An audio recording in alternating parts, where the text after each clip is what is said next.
as has been happening over the past couple live streams, the number of questions that we've received has been way in excess of the allowable time. So we don't do any sales pitches or anything like that. It's 100% Q&A, and we just kind of do a hard stop after 1 hour.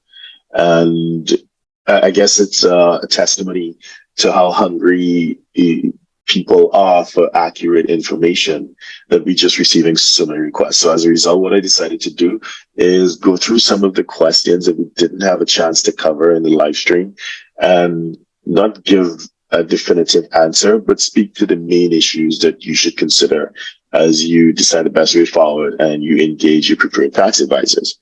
So with that in mind, the first one I'd want to touch on in this list that we have of unanswered questions from our last live stream would be a question on retirement taxation. I have a US 401k, and soon will begin early withdrawals. I'm under 55 years old for retirement.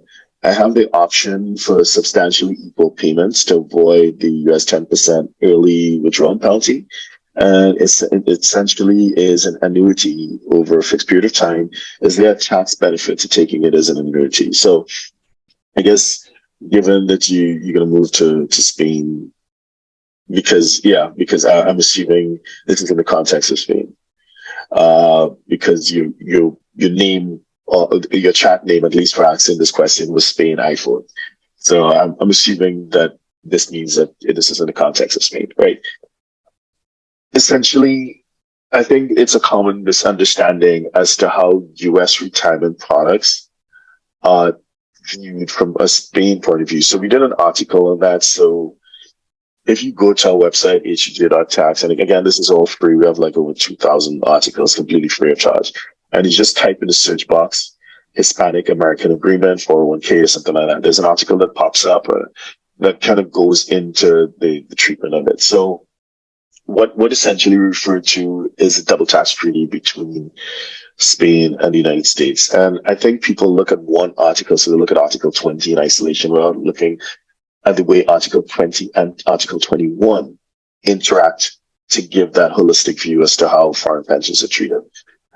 Again, that article, I'm not talking about the article in the treaty, but the article that we wrote, and it's freely available on the website, goes into a whole lot of detail. But essentially, the question becomes, what was the nature of your employment that led to the retirement savings? And this includes Social Security. So if it is that you were working with the private sector while in the US, and that is the basis upon which you now have a retirement savings, then unfortunately, from a Spain point of view, your pension isn't viewed as a pension, because in Spain, both Spain and Portugal, but in Spain, a pension, at least for tax purposes, is considered something that flows through government service. If you work for the state, if you work for the federal government, then yes, it would be, what you're essentially asking is whether it'll be treated tax-free. And it would be treated tax-free if it is that your employment, tax-free from a Spain point of view, if it is that you did work for the government. If you work for the private sector, unfortunately, the distributions would be taxable. So again, you'd probably want to follow this up with your preferred tax advisor, someone or team that understands both US and Spain. And I'm sorry, I apologize when I give this answer, because people tend to be very disappointed. But, that generally speaking, this is how it's treated. So again, apologies. Hope that helps. So if you're a 6, 7, or 8-figure investor, entrepreneur, or business owner who needs a tailor-made solution from a qualified team of professionals, we can help you achieve the international lifestyle, the freedom, and even the tax savings you're looking for. Visit us at htj.tax and live that international life.